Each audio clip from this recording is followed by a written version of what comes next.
Um acontecimento de grande importância histórica em Portugal veio determinar a mudança de rumo da luta angolana pela libertação, a Revolução dos Cravos. Em abril de 1974, num golpe de Estado pacífico, caiu o regime que governara Portugal durante quase 48 anos. O povo foi para as ruas saudar os golpistas com cravos vermelhos nas mãos. Portugal vivia uma crise financeira, com gastos exorbitantes para manter suas tropas em Guiné, Moçambique e Angola. Os combates foram diminuindo até que 6 meses depois, os 3 movimentos de independência assinaram um cessar-fogo com o governo português. Lisboa tentou tecer um acordo entre as partes para um governo de transição sem sucesso. Os 3 movimentos, que antes lutavam contra um inimigo comum para a libertação de Angola, agora se tornaram rivais para conseguir o controle da nação. O tribalismo, o regionalismo e o racismo imperavam em meio a uma corrida desenfreada por armamentos. O fracasso das negociações precipitou o êxodo de 400 mil portugueses. Estes saíram de Angola de forma totalmente descontrolada. Conforme a fúria dos nacionais, às vezes escapavam apenas com a roupa do corpo. Missionários vieram ocupar as casas daqueles que fugiram, preservando-lhes os pertences. Era como se esperasse que os exilados voltassem a qualquer hora. Nas visitas que a Nausira fez 10 anos depois da independência, encontrava intactos os móveis, roupas, sapatos, louças e outros objetos que usavam. Uma vez, ela viu uma escova de cabelo deixada sobre a penteadeira. Ela comenta: quando você pega aquela escova com os cabelos de alguém que partiu de repente, tem a impressão de que o tempo parou, ou de que o espírito daquela pessoa ainda vaga pela casa. Parece uma cena de um filme que foi congelada e os personagens sumiram, mas a cena permanece intacta, como a esperar a volta dos atores. O MPLA estava numa posição de vantagem com relação aos outros grupos, pois Luanda, a capital, era o seu bastião. Consolidou seu controle com o apoio de milhares de soldados cubanos e a ajuda logística e financeira da União Soviética. Enquanto isso, a UNITA mobilizava cada vez mais umbundos no sul de Angola. Sem mais o que fazer, Portugal saiu formalmente de Angola em 11 de novembro de 1975. Agostinho Neto, líder do MPLA, foi proclamado presidente da República Popular de Angola. O Brasil foi o primeiro país a reconhecer o novo Estado independente. Angola estava livre, mas o sofrimento do povo continuaria. A economia angolana entrou em colapso. Ao mesmo tempo, do outro lado do Atlântico, a Nausira estava fazendo as provas finais do primeiro ano do curso de Teologia na Faculdade Teológica Batista de São Paulo. Deus a estava preparando para enfrentar um conflito sangrento entre as facções, conflito que se arrastaria por quase 40 anos. Uma amiga se lembra de uma frase de Nausira daquela época, dita enquanto caminhavam juntas até o ponto de ônibus. Com toda a convicção, ela disse: "Eu vou para a África." A Nausira nos ajuda a entender um pouco essa complicadíssima guerra civil. No fundo, o motivo da guerra era tribal, mas os angolanos nunca admitiram. Existem dezenas de etnias identificadas em Angola. No norte estão os Kikongos e os Kibondos. No sul estão os Ubundos, a maior tribo da Angola. E o Savimbi, líder da UNITA, nasceu nessa região, perto de Uambo. Savimbi dizia: "Uambo é meu, é minha capital.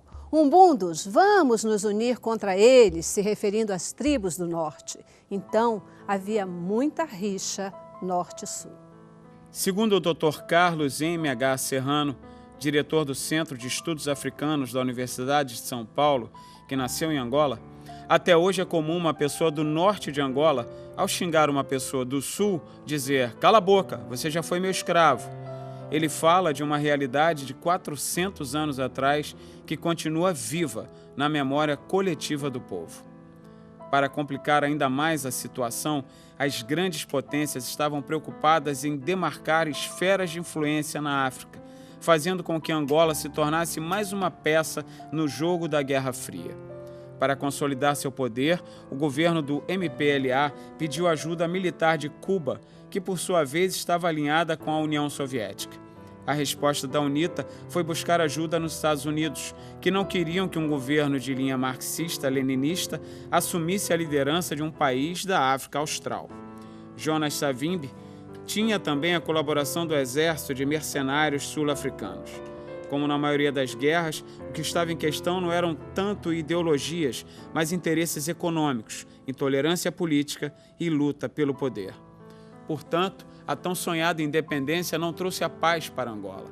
A UNITA de Savimbi, depois de ficar de fora do novo governo angolano, retirou-se das cidades e estabeleceu seu domínio nos campos do sudeste do país. Com táticas de guerrilha, procurava sistematicamente desestabilizar o governo com ataques, saques e emboscadas. O povo angolano ficou literalmente debaixo de fogo cruzado.